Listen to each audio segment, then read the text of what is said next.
ወንድሜ ዶክተር አብይ ለዚህ ህዝብ ግን በማንነት ተጠቅመ መፍትሄ ልትሆን ይገባል። አሁን የምታደርጋቸው ነገሮች ሁሉ መልካም ናቸው፣ ግን ዋናው ነገር ወንጌል ነው። ሌላው ነገር ያደክማል። አሁን የምትጓዝበት ጉዞ ያደክማል። ለምን? ዋናው ወንጌል ቁጭ አርጋል። ወንጌልን አንስተ ይሄንን ወንጌል ነው መፍትሄ ለሀገሬ ብለ ፊት ለፊት ይዘህ ካልወጣ ማሸነፍ የለም፣ እረፍት የለም። ህዝብም አያርፍም፣ አንተም አታርፍም። በሐሰተኛ መረጃ የሆነ ነገር አጭበርብሮ ድራማ ለመስራት ያሰቡ ሰዎች ነበሩ። እግዚአብሔር አክሽፎታል። አይ ነው ዛሬ ማህበራዊ ሚዲያ ላይ ቁጭ ብለህ መብራትን እንደዚህ አድርገህ አውርተህ ልክ ወንጌልን ከአንድ ጫፍ ወደ ሌላ ጫፍ የወሰድክ ሊመስል ይችላል። እንዳትሳሳት። ሻወራና የሰራ ይለያያል። መፍትሄው ለኢትዮጵያ ወንጌልና ወንጌል አንድና አንድ ሁለት ነው። አለቀ በቃ። በሰውኛ ብዙ ሞከርከው አልሆነም። በጓዳ ደግሞ አይደለም፣ በአደባባይ ኢየሱስን አክብረው። ያኔ ትከብራለህ፣ ህዝብህም ይከብራል። እንደ ሀገር መፍትሄ ልትሆን ይገባል። አንተኮ አይደለም ስራውን የሚሰራው እግዚአብሔር ነው በአንተ አልፎ የሚሰራው። እስቲ ምን ላድርግ በለው። ግዴለህም ወንድሜ ዶክተር አብይ አሁን የህዝቡን ይሄንን አካባቢ ያለውን ያለምኛ ነገር ተወጥ አርግና ከጌታ ጋር መነጋገር ብትጀምር በአንድ ጊዜ ትውልድ ያርፋል፣ በአንድ ጊዜ ሰላም ይመጣል። እጅግ አሳዛኝና ልብ ሰባሪ የሆነ መረጃ ተሰምቷል። ዓለም አቀፉ አሸባሪ ቡድን አይኤስ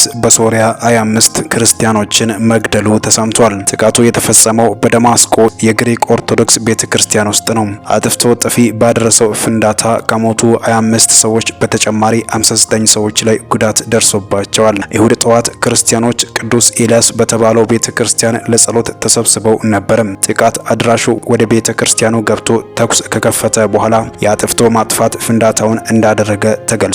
በግሪክ ኦርቶዶክስ ቤተክርስቲያን የአንጾኪያ ፓትርያርክ አደጋውን አስመልክተው በሰጡት መግለጫ ጸሎት እናድርግ፣ ለተጎዱ ሰዎች ድጋፍ እናድርግ ሲሉም ተደምጠዋል። የሀገሪቱ ባለስልጣናት በበኩላቸው አገሪቱ በሽግግር ላይ ባለችበት ወቅት ወደ ቀውስ ለማስገባት የተደረገ ሙከራ ነው ሲልም ገልጾታል። አይኤስ ለጥቃቱ ኃላፊነት የወሰደ ሲሆን በአረብ ሀገራትና በሌሎች አካባቢዎችም ክርስቲያኖችንና አነስተኛ የሚባሉ ቡድኖችን ለማጥፋት እየተንቀሳቀሰ ይገኛል። በሽር አልአሳድ ከስልጣን ከተወገደ በኋላ ይሄ ክርስቲያኖች ላይ የተፈጸመ ከባድ ጥቃት ነው። አይኤስ በሰሜናዊ ሶሪያ አካባቢዎች ድጋሚ ለመንቀሳቀስ ሙከራ እያደረገም ይገኛል። ሶሪያ ማለት የመጀመሪያ ክርስቲያኖች ወይም ክርስቲያን የሚለውን ስም ያገኙባት አንጾኪያ መገኛ የሆነች ምድር ናት። ዋና ከተማዋ ደማስቆ ደግሞ ጳውሎስ ክርስቲያኖችን ሊያሳድድ ሲሄድ ከኢየሱስ ክርስቶስ ጋር የተገናኘባት ምድር ናት። ታዲያ ይህንን አስመልክቶም የሶሪያ የክርስቲያን መሪዎች በቤተ ክርስቲያን የቦምብ ጥቃት ላይ መንግስትን ወቀሱ። የሶሪያ ከፍተኛ የክርስቲያን መሪ በይሁድ ቀን በርካታ ሰዎችን ለገደለው የቤተ ክርስቲያን ፍንዳታ የሶሪያውን ፕሬዝዳንት አህመድ አልሻራን መንግስትን ወቅሰዋል። ባሳለፍነው ይሁድ በደማስቆ የግሪክ ኦርቶዶክስ ቤተ ክርስቲያን ውስጥ አጥፍቶ ጠፊ ባደረሰው ፍንዳታ ከሞቱ 25 ሰዎች በተጨማሪ 59 ሰዎች ጉዳት እንደደረሰባቸው ይታወሳል። መሪዎቹ በመንግስት ጥበቃ በሚሰጠው ዋስትና ላይ መመካት አለመቻላቸውንና ያላቸውን ጥርጣሬ አጠናክሯል ተብሏል። በአንጾኪያ የግሪክ ኦርቶዶክስ ፓትርያርክ ጆን ወይም ኤክስ ያዚጊ በቀብር ስነ ስርዓቱ ላይ በፍቅርና በአክብሮት ክቡር ፕሬዝዳንት ሀዘናቸውን ለመግለጽ በስልክ መነጋገራቸውን ገልጸው ለስልክ ጥሪው አመስጋኞች ነን፣ ነገር ግን የተፈጠረው ወንጀል ከዚህ ትንሽ ይበልጣል ሲሉ ተናግረዋል። የዩናይትድ ስቴትስ የውጭ ጉዳይ ሚኒስቴር ቃል አቀባይ ታሚ ብሩስ ጨካኝና ፈሪነት የተሞላበት ጥቃት ሲል የገለጸውን ድርጊት አውግዞ የሶሪያ መንግስት ሁከት ፈጣሪዎችን ሁሉ በህግ እንዲጠይቅና የሃይማኖትና የጎሳ አባላትን ጨምሮ የመላው ሶሪያውያን ደህንነት እንዲረጋገጥ ጠይቋል። ከጦርነት በፊት ከነበሩት 22 ሚሊዮን የሶሪያ ህዝብ 10 በመቶ ያህሉ ናቸው። ነገር ግን በ14 የግጭት ዓመታት ቁጥራቸው በስደት ምክንያት በከፍተኛ ሁኔታ የቀነሰ ሲሆን አሁን በሶሪያ እንደሚኖሩ የሚገመተው በመቶ ሺዎች የሚቆጠሩ ክርስቲያኖች ናቸው። በሟቾች የቀብር ስነ ስርዓት ላይ በሶሪያ አዲስ መንግስት ውስጥ ብቸኛዋ ክርስቲያንና ብቸኛ ሴት የማህበራዊ ጉዳይ ሚኒስትር ሂንድ ካባዋት መገኘታቸውን የወርዚ ኒውስ በዘገባው አክሎ ገልጿል። ሶሪያ ለክርስትና አስቸጋሪ ከሆኑ 50 ሀገራት መካከል 18ኛ ደረጃ ላይ ትገኛለች። በሰውኛ እየታገልን ነው ውጤት የጠፋው። የኢትዮጵያ ህዝብ እግዚአብሔርን የማይፈራ አምላኩን የማያውቅ በጨለማ የታሰረ መሆኑ ከምንም በላይ የከፋ ነው ወንድሜ ዶክተር አብይ። ይህ ደግሞ አንተ የክርስቶስ ኢየሱስን የፍቅር ወንጌል በግልጽ ብትናገረው ብርሃን ትሆናለህ ለሀገር ብቻ አይደለም ለአፍሪካ ጭምር። አሁን በመሰራቸው መልካም ነገሮች ላይ ዋናውን ወንጌልን ብትጨምር ዓለምን ታሸንፋት ነበር። ዋና ነገርህን ግን ጥለሃል ወንድሜ፣ ወንጌልን ጥለሃል። ስሙኝ፣ እግዚአብሔር ካንተ ብዙ ይጠብቃል። በወንጌል ጨክን እላለሁ። ሁሌም ከክርስቶስ ጎን ቁም። እውነትን በፍቅር ግለጠው። መንፈሳዊ ሰው ነው ብለው ይጥሉ፣ ወንጌል ሰበከ ብለው ይጥሉ። መጠላት አልቀረም መቼም አይደል እንዴ? እኔ መሪው የሚያከብር ህዝብ አይደለም አሁን ያለው። ነገር ግን ላንተ እኔ ሁለት ጥያቄ አለኝ። ዛሬ ጥያቄ አለኝ ወንድሜ ዶክተር አብይ ጥያቄ አለኝ። እንደ እግዚአብሔር ሴት ጥያቄ ጠይቃለሁ። መልስ ካንተ ደግሞ ለራስ መልሰው። እኔ ግን አስተላልፋለሁ። ይሄ መልእክት ደግሞ አንተ ጆሮ እንደሚደርስ በጣም እርግጠኛ ነኝ። ስሙኝ፣ ከተናገርከው ተነስቼ ማለት ነው። ጥያቄ ይህን ጥያቄ ዛሬ እየሆነ ካለው የእስራኤልና ኢራን ጦርነት ጋር ይገናኛል። በአደባባይ ምንም ሳትሳቀቅ የተናገርከው በአደባባይ የምትገልጣቸው ሐሳቦች ከማንነት ጋር የሚጻረሩና ከእግዚአብሔር ይልቅ ሰውን ለማስደሰት የምታደርግ መሆኑን ይመሰክራሉ። ሽምቅቅ እንደ እግዚአብሔር ሰው ሽምቅቅ የሚያስብሉ ነገሮች ትናገራለህ። ምን በለኝ? ምን? አንደኛ የሙስሊም ባለሀብቶችን ሰብስበህ፣ በጣም ያሳዝን ነገር፣ የሙስሊም ባለሀብቶችን ሰብስበህ አንድ ደና መስጊድ ኢትዮጵያ ውስጥ የሚኮራበት ብትሰሩ። አሎ ምን ማለት ነው እንዴ? ኧረ ምን ማለት ነው? ምን ማለት ነው? ምን ማለት ነው? ምን ማለት ነው? ኢትዮጵያ የምትኮራው በመስጊድ ወይስ በቤተ ክርስቲያን?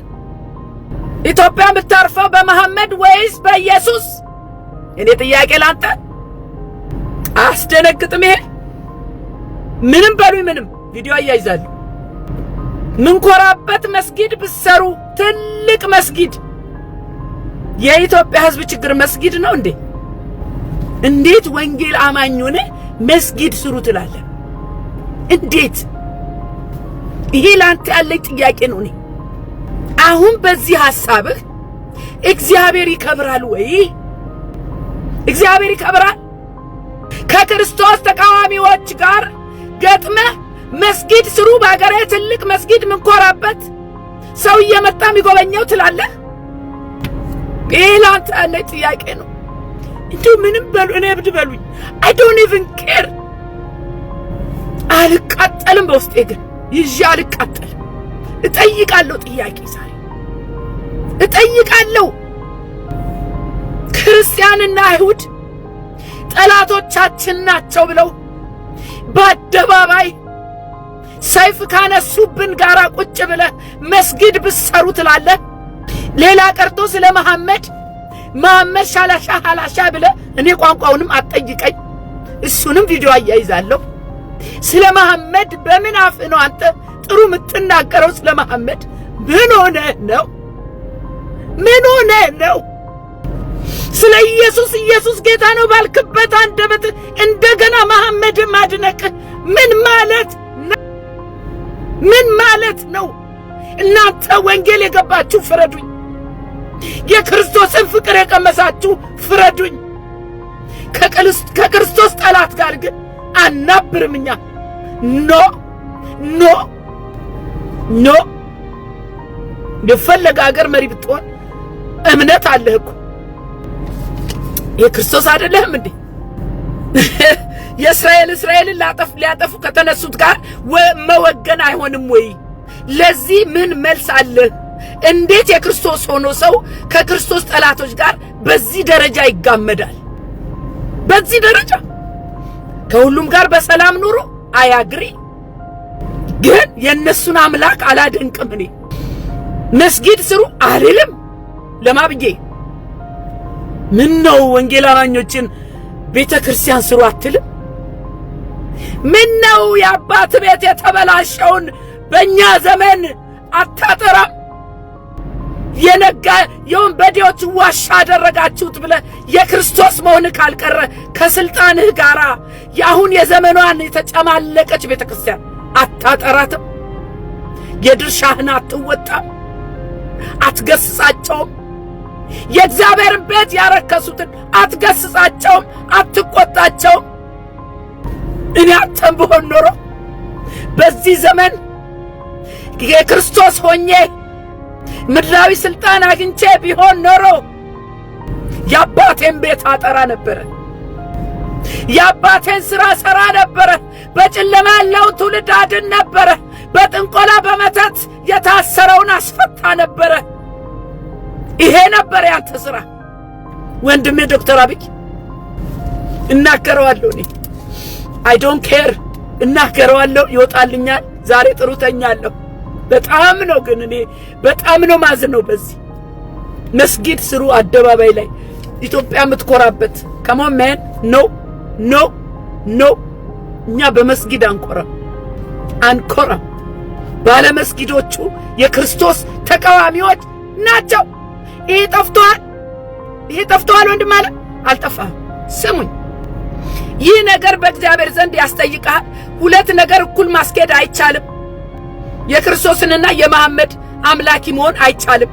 ሌላው ደግሞ በእስራኤል ጉዳይ ላይ የተናገርከውን መጽሐፍ ቅዱሳዊ ያልሆነ ሐሳብ ንስሐ እንድትገባበት መከራለሁ። በእስራኤል ጉዳይ ላይ የተናገርከውን እሱንም ቪዲዮ አያይዛለሁ። እስራኤል በሮም ሲገዛ ነበር፣ እንደ ሀገር መቆም ስላልቻለ አልክ። ህዝቡ ያንን ምድር ለቆ ተበታተነ አልክ። እሺ የእስራኤል ህዝብ ወዶ ነው ወይ አገር አልባ የሆነው? ዶክተር አብይ ካነበብከው አንፃር ይህ የተናገርከው ነገር መረጃ አምጣ፣ መጽሐፍ ቅዱሳዊ መረጃ። አለበለዚያ አፈታሪክ ነው የተናገርከው ከመጽሐፍ ቅዱስ ሐሳብ ውጪ። የእስራኤልን ህዝብ ያቀለለ ሙስሊሞቹን ከፍ ያደረገ። ስሙኝ፣ እሱንም አያይዛለሁ ቪዲዮ። የእስራኤል ህዝብ ወዶ ነው ወይ አገር አልባ የሆነው? ወዶ ነው ወይ ተበታተነው? አሳዳጁ በስቶ ጠላቱ በርክቶ እንጂ መንግስቱን ሀገሩን መጠበቅ ያልቻለ ህዝብ አልክ እንዴ? የእስራኤል ህዝብ እኮ ባሪያ ሆኖ በግብጽ ሲገዛ በምድረ በዳ ሲንከራተት ጠላት በስቶበት፣ ዋና ጠላቱ ደግሞ የእስማኤል ዘሮች ዋና ጠላት ፍልስጤም አይደለችም? ሀገሩን ጠብቆ ያቆየለት ቁልፉን ያስረከበው ለሺህ ዓመታት የጠበቀው እስላም ነው አልክ።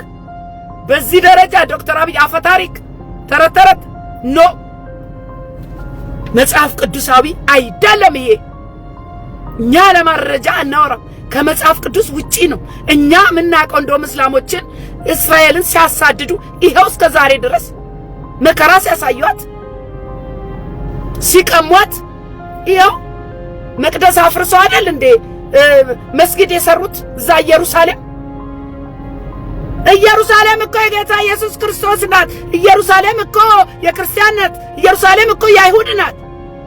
እዛ ወደ እንደ መስጊድ ገጭ ያረጉት በነ ዳዊት ዘመን ቢሆን ፍልስጤማውያን ይሄን ያደርጉ ነበር? የትኛው መጽሐፍ ነው አንተ የጠቀስከውን ነገር የተናገረው? የትኛው መጽሐፍ? እኔ መረጃ ፈልጋለሁ ለዚህ ንግግር። የፍልስጤም ቤተሰብ አልክ ዶክተር አብይ። ይሄ በጣም ትክክል ያልሆነ ነገር፣ ያው በመሪነት ደረጃ ክርስቶስን ዝቅ ያረገ የክርስቶስን ጠላት ከፍ ያረገ ንግግር ያስጠይቃል። ዶክተር አብይ ለዚህ ንግግር መጽሐፍ ቅዱሳዊ መረጃ ብሰጠኝ ደስ ይለኛል። እኔ ምን ነው ሙሴን ረሳኸው? የእስራኤልን ሕዝብ መርቶ ከግብጽ ባርነት ያወጣው ምን ነው ዳዊትን ረሳኸው? በአምላኩ ተማምኖ ጎልያድን በጠጠር የጣለው ምን ነው ረሳኸው? ዶክተር አብይ አንድ ቀን በግልጽ ስለ ሙሴ ስታወራ አልሰማንም። አንድ ቀን በግልጽ ስለ ኢየሱስ ክርስቶስ ባህሪነት፣ ቸርነት፣ ደግነት፣ ብቸኛ ዳኝነት ስትናገር አልሰማንም። የሙስሊሞች ጥላቻ ደግሞ ቪዲዮ አያይዝላችኋል። ሙስሊም እኮ ክርስቲያን ገሎ ጀነት ገባለው ሚል ነው። አንተ ግን ስለ መሐመድ ጥሩነት ስትሰብክ ነበር። ይህ ትክክል ነው? እግዚአብሔር ይፈርዳል። ምን ነው ዳዊት ረሳው? በጠጠር የጣለውን ዳዊት ምን ነው ረሳው? መቼ ነው ፍልስጤም ከእስራኤል ራስ ወርዳ የምታውቀው? ይህ አንተ እንደምትለው ቢሆን ኖሮ እስራኤል ሰላሟ ተጠብቆ እፎይ ባለች ነበር። ዋናው የእስራኤል እግር እሳት ማን ነው? ፍልስጤም አይደለም ወይ? እነሱ ናቸው አገር ጠብቀው እስላሙ ነው አገር ጠብቆ ቁልፍ ያስረከበው። ቢሆንማ ደስ ባለን ነበር። ይሄ ግን አፈ ታሪክ ነው። ዶክተር አብይ ይቅርታ አድርግልኝ። ከዚህ በኋላ ላለውም ህይወት ወደ ክርስቶስ ተመልሰ በእውነት ነው የምለው። እኔ ያስጣሉ ይመስለኛል፣ የጣልከው ይመስለኛል። በጓዳ ልጸልይ ትችላል። ነገር ግን በአደባባይ የሚያከብሩኝን በሰው ፊት የሚያከብሩኝን አከብራለሁ ነው ያለው። በወንጌል አንደራደርም፣ በክርስቶስ ጉዳይ አንደራደርም። ዶም እዚህ ጋር ቃል አለ ይላል 2 ቆሮንቶስ 6:14 ከማያምኑ ጋር በማይመች አካሄድ አትጠመዱ፣ ጽድቅ ከአመጽ ጋር ምን ተካፋይነት አለው? እና ብርሃንም ከጨለማ ጋር ምን ህብረት አለው? ረሳው እኮ ዶክተር አብይ የክርስቶስ መሆንን ረሳው እኮ። መስጂድ መስጂድ መስጂድ መስጂድ ነገ አንገታችንን በሰይፍ ከሚቀሉን ጋራ ምን ማለት ነው? ምን ማለት ነው? አልገባኝም። እስራኤል እንድትጠፋ እንደ ሀገር እንኳን እንዳትቀጥል ሌት ተቀን የሚሰራው የሙስሊም የመስጊዱ ባለቤት አይደለም ወይ? ደግሞ የኢትዮጵያ ድርሻ አልክ። ኢትዮጵያ በእስራኤል መሬት ድርሻ አላት እንዴ? እሱም ዝም ብሎ የኢትዮጵያ ታሪክ ነው። ኢትዮጵያ መቼም ድርሻ አለኝ፣ ጅቡቲ ድርሻ አለኝ፣ እዛ ግብጽ ድርሻ አለኝ፣ ኤርትራ ድርሻ አለኝ። ሁሉ የዓለም ዙሪያ ሁሉ ለኢትዮጵያ ድርሻ አላት። ኢትዮጵያ እኮ ድርሻ አላት ኤቭሪዌር። የውሸት ትርክት ድርሻ ብሎ ነገር የላትም ኢትዮጵያ። ያላትን በስርዓት በያዘች እርስ በርስ አይደለም ይው ምንበላላ ያለ ነው። መጽሐፍ ቅዱሳዊ መረጃ እንፈልጋለን። ይህ ንግግር ሙስሊሞችን ደስ ለማሰኘት የተናገርከው አፈ ታሪክ ይመስለኛል። እኔ የምለው እንዴ እኔና እናንተ ሰው ነው ደስ የምናሰኘው ወይስ እግዚአብሔርን ነው ደስ የምናሰኘው? ሙስሊሞች ናቸው አገራቸውን ጠብቀው ቁልፍ ያስረከቧቸው ስትል እኮ ያ ሙስሊም ህብረተሰብ አጨበጨበጃቸው እስኪገነጠል። ያኔ ግን የክርስቶስ መንፈስ ውስጥ ምን ብሎ ይሆን? እግዚአብሔርስ ምን ብሎ ይሆን? መጽሐፍ ቅዱሳዊ አይደለም። ስለዚህ ዶክተር አብይ አሁኑኑ አቋምህን ለይ። ወይ ከክርስቶስ ወይ ከተቃዋሚዎች ወገን ሁን። ለይ በቃ። እኛም መሪዬ አማኝ ነው መሪዬ የክርስቶስ ነው ማለት ምችለው እኮ አንተ ከክርስቶስ ጎን ቆመ ህዝቡን ሚያድነው ኢየሱስ ነው ማለት መቻል አለብህ። ማንም በእምነቱ ሲያፍር አላየንም። እኛ እንኳን በእምነቱ በክርስቶስ ኢየሱስ ሰማይና ምድር በሰራው አይደለም ዛሬ በጥንቆላም እንኳን ቀና ቀና ብለዋል። ይኸው በጥንቆላና በመተት አላፈሩም። ኢየሱስ አያሳፍርም። አናፍርበትም። ኢየሱስ አናፍርበትም። እሱ በመስቀል ላይ ተንጠልጥሎ አላፈረብኝም። አላፍርበትም። ኢየሱስን አከብረዋለሁ። በዓለም አከብረዋለሁ። በሄድኩበት ከሁሉ ይበልጥብኛል። ኢየሱስ ይበልጥብኛል። መኖሪያ የዘላለም አምላክ ያስከበረኝ ሞገሴ ኢየሱስ ክርስቶስ ብቻ ነው። ብቻና ብቻ። ያ ሁሉ ሙስሊም አጨበጨበ፣ ደስ አለ። በቃ እንዲህ እኔ ባያጨበጭብልኝ ቢያሳድደኝ ይሻለኛል። የኢየሱስን ተናግሬ ተጠልቼ አሳዳጄ ቢበዛ ይሻለኛል።